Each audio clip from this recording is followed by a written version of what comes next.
Hi guys, you all seemed to really love my last reading vlog, so I thought I would film another one for you today because I am reading The Life of Charlotte Brontë by Elizabeth Gaskell, and this is not a book that I could read without heavily talking about because I have so many thoughts on it. So I'm not going to do a full reading vlog where I read the entire thing. I'm just going to show you what a day in the reading life is like for me. So I'm going to do a full day of what it's like to be a reader like me. So I am 110 pages currently into The Life of Charlotte Brontë. This was published in 1857. Charlotte Brontë died in 1855, and Patrick Brontë, Charlotte's father, asked Elizabeth Gaskell to write a biography of her to preserve her life, to share her message with everybody. And Elizabeth Gaskell knew Charlotte Brontë, and this was actually the first biography of a woman novelist written by a woman novelist. It is probably the best fictional biography I have ever read because there is so much in here that is wildly inaccurate, completely made up, or just such a skewed version of the source material that it's quite mind-blowing really. But that's what makes this book so good, because as I'm reading it I'm really analysing and thinking, well, why is Elizabeth Gaskell saying it like this? Why is she painting Charlotte in a particular light, and what does this say about the time it is written, the late 1850s, and what does it say about society at the time and the perception of Charlotte? So for a bit of background, Charlotte Brontë was a sensation when she was first published, but she was very controversial too. Jane Eyre was a very controversial book because it was called an autobiography by this unknown author, Currer Bell. Nobody knew who Currer Bell really was, and Jane Eyre was called coarse, and it was said to be inciting riots in some case because it was so controversial for the time. If we just consider some of the themes, even early on in the book you have Jane Eyre talking about heaven and hell, and I'm pretty sure she says a line, just to paraphrase so I can't remember off the top of my head, about staying out of hell. And how are you going to stay out of hell? I'm not going to die. That is her values towards religion, and this really says a lot about Jane Eyre as a character and Jane Eyre as a book that people did not like. It's also about a young woman going out in the world and making something for herself and falling in love and marrying.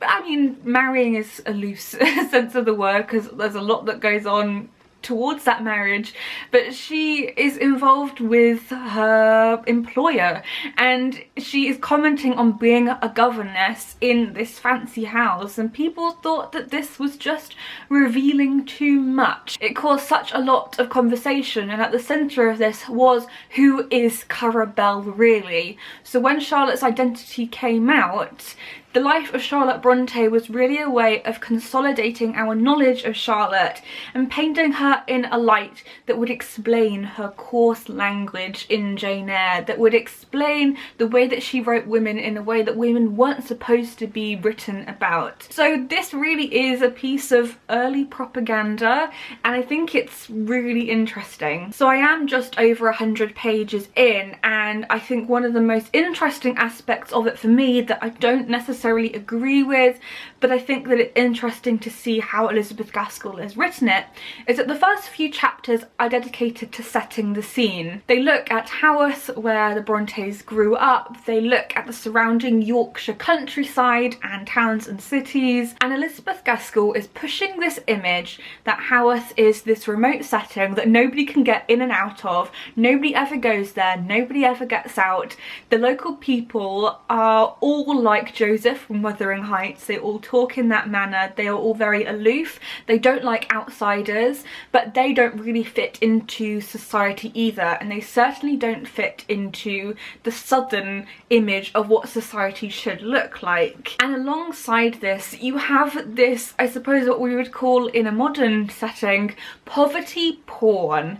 Elizabeth Gaskell is using this technique of looking at a certain group of people, working class, lower class people, people, and she is saying this is what these people are like. I mean, can you imagine that these middle class, upper class readers are reading this biography and they're thinking, look at how those other people live, and that is confirming their beliefs of how those people live and their superiority. And so it reminds me of slum tourism in a way, but instead of people actually looking around a slum, you have them reading about this awful way that people live, this unhygienic, unsanitary way that people live. There is no culture whatsoever, which is so inaccurate to how life actually was. How at the time was rather unsanitary, and Patrick Bronte had a lot to do with that, which is a really interesting story in its own right. But the way that Elizabeth Gaskell is portraying it as very separate to everything else is not true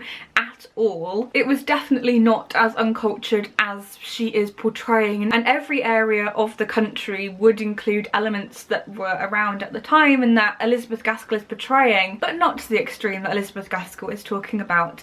And one of the, I don't know, the best fictional elements and the worst elements in terms of the actual truth is a part where Elizabeth Gaskell is talking about Patrick Bronte, who is completely vilified in this book, and she talks about how he was this absolute brute of a man who would not allow the Bronte children to eat meat. He would only let them have potatoes for their dinner, and they were given some shoes to wear, some fancy shoes, and he burned them in the fire because he refused to let the children wear them. When the Bronte's mother, Maria, was alive, she apparently had a dress that she kept locked up in a box because he wouldn't let her wear it, but one day she left the key out in the open and he found it and opened the box and ripped up the dress, and I just can't believe this, to be honest. And when you look into where Elizabeth Gaskell is getting her facts from, she is hearing about these stories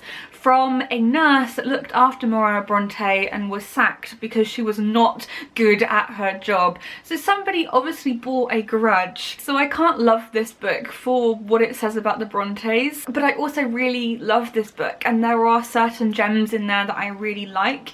You've just got to form your own opinions instead of relying on Elizabeth Gaskell's, which are very problematic. I'm sorry if you can hear the rain, it is rather miserable this morning, but I'm hoping that it will add to the ambience of this vlog. So I'm going to read some more of the life of Charlotte Bronte now. I'm going to see if I can find out some interesting Bronte facts and also just try to ignore Elizabeth Gaskell's annoying habits to fabricate the truth.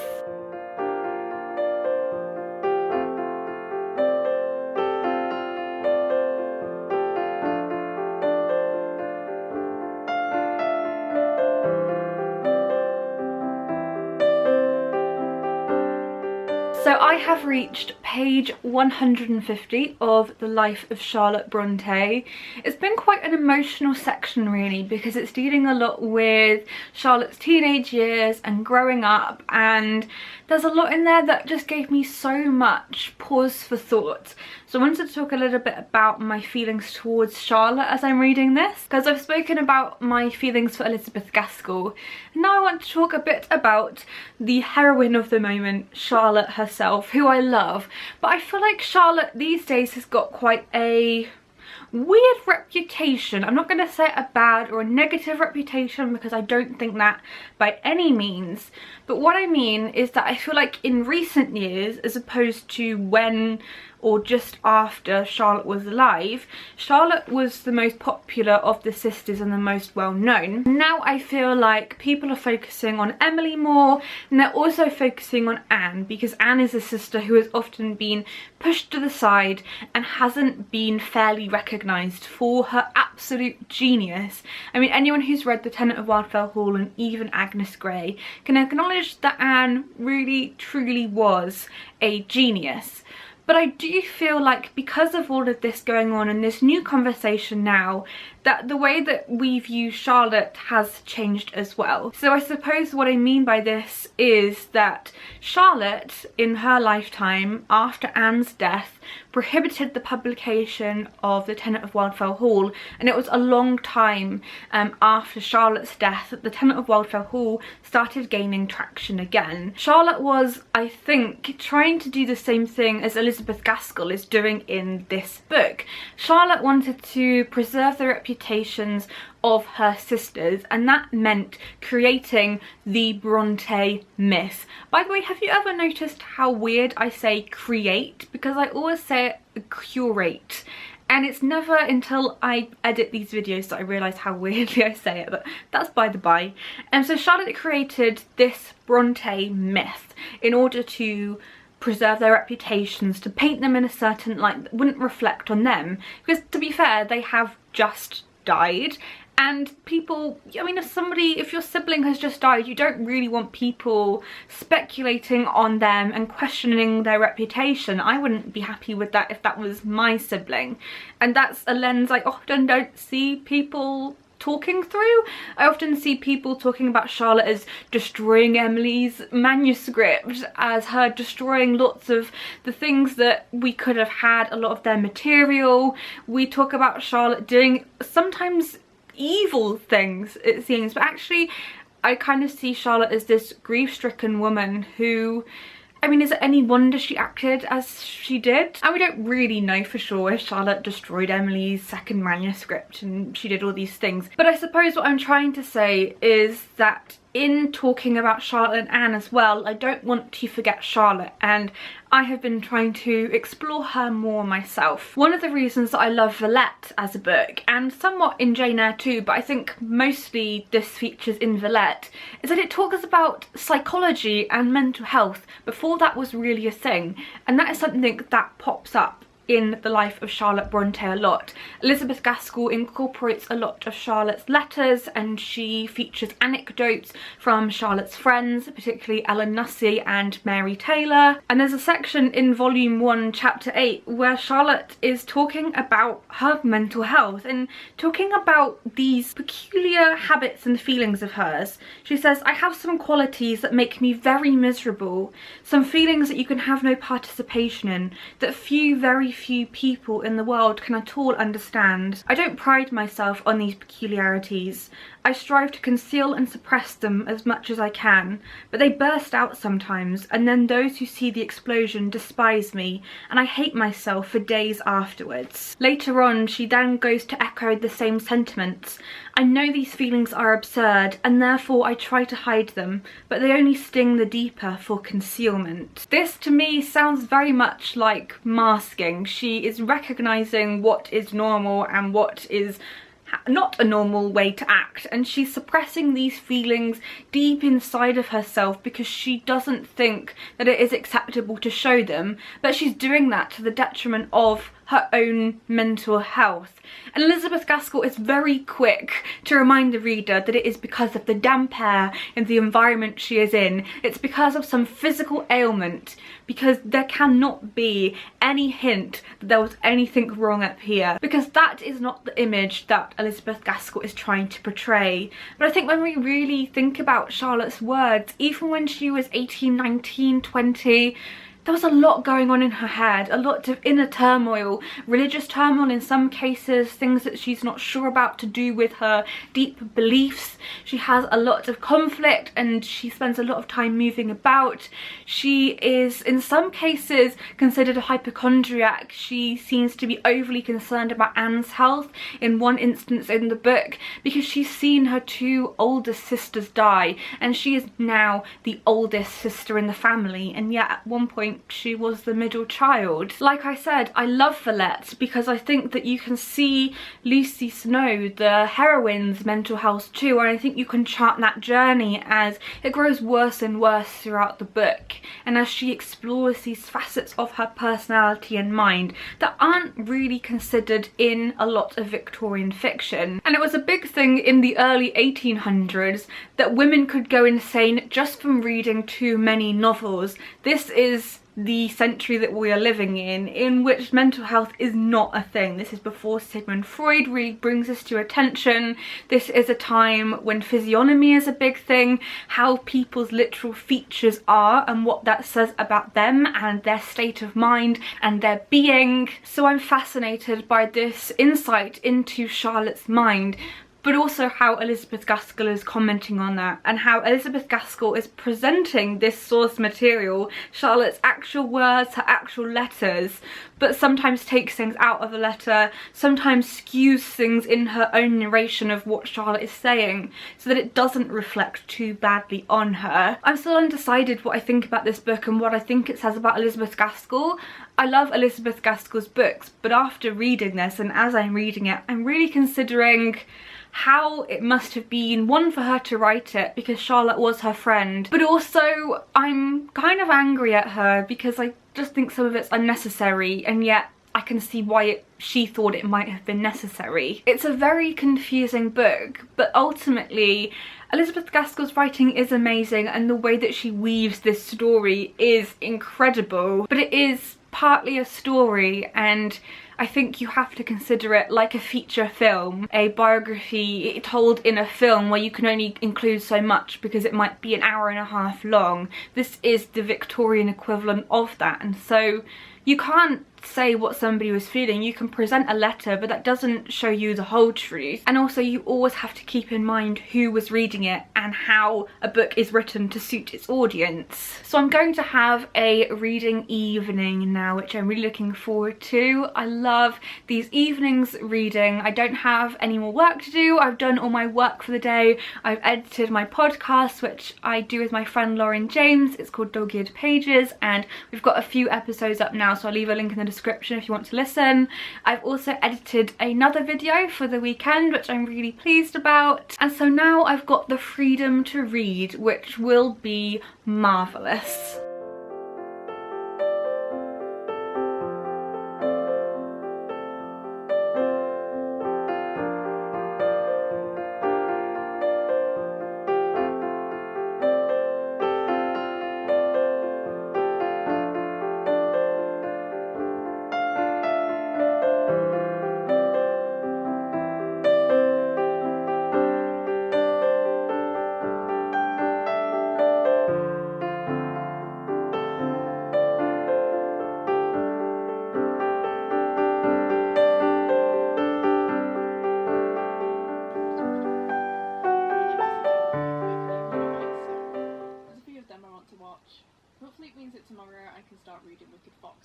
I currently look very much like a pineapple, but that is the look that I am going for.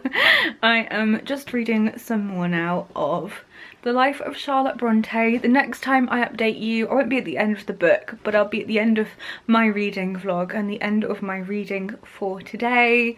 I've got some really good reading of it done today. I haven't read loads and loads, and I read a lot in my last reading vlog. I pretty much read a whole book, so I didn't want to show in this vlog me constantly reading all the time, because sometimes it's good to take your time with books.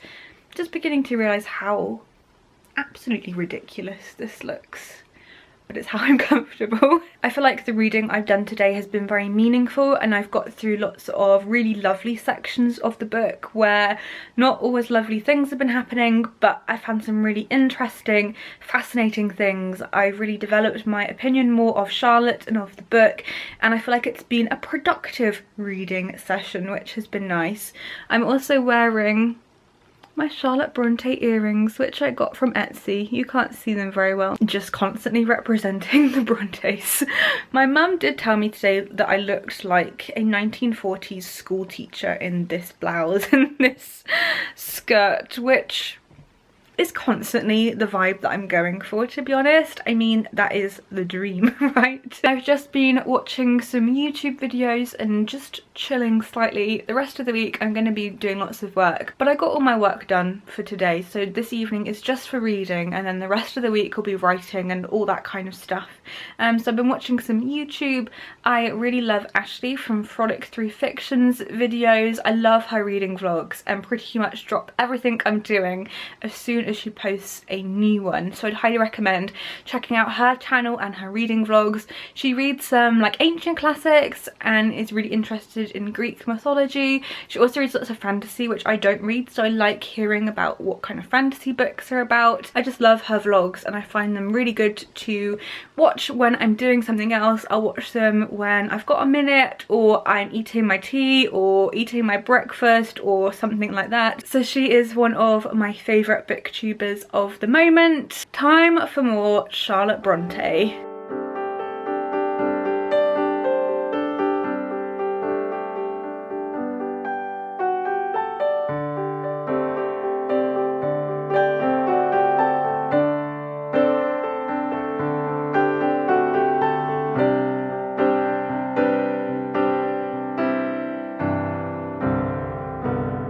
So there we have it. I have read about 60 pages today of the life of Charlotte Bronte, which I'm so happy with.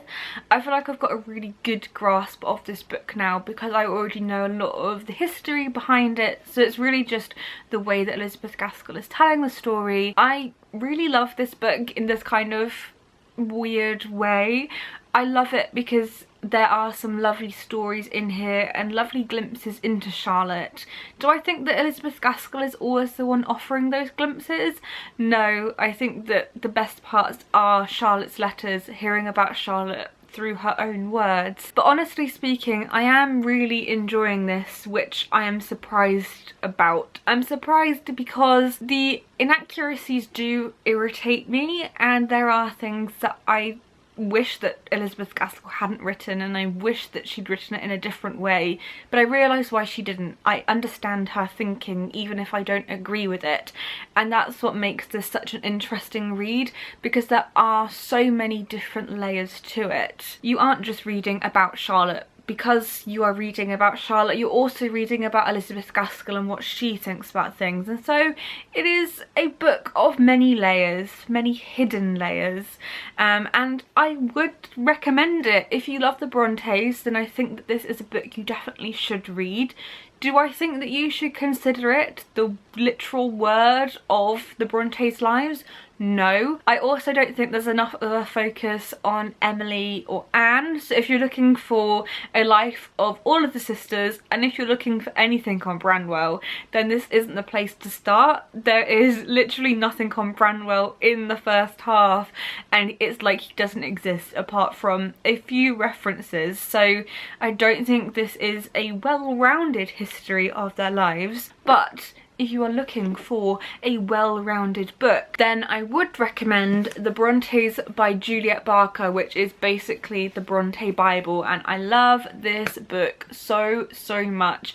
It is really detailed. It is over 1,000 pages of Bronte history. It talks about Patrick's life and Maria Bronte's life, and talks about all the people in their lives, and really goes into detail about the social, political history as well as what the Brontes were doing on each day that they lived. Obviously not each day that they lived, but it talks in detail about everything that happened and really goes into each individual year. So if you're looking for lots of information on the Brontes, I probably go for something like this.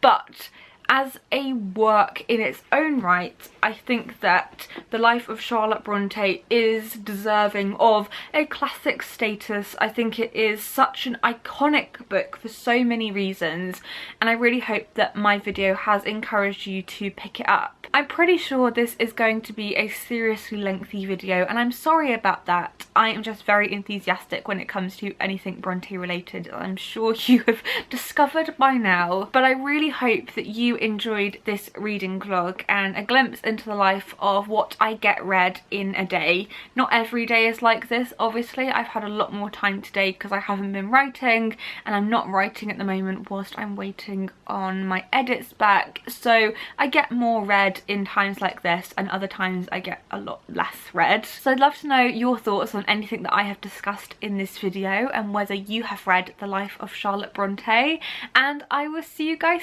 soon. Happy reading!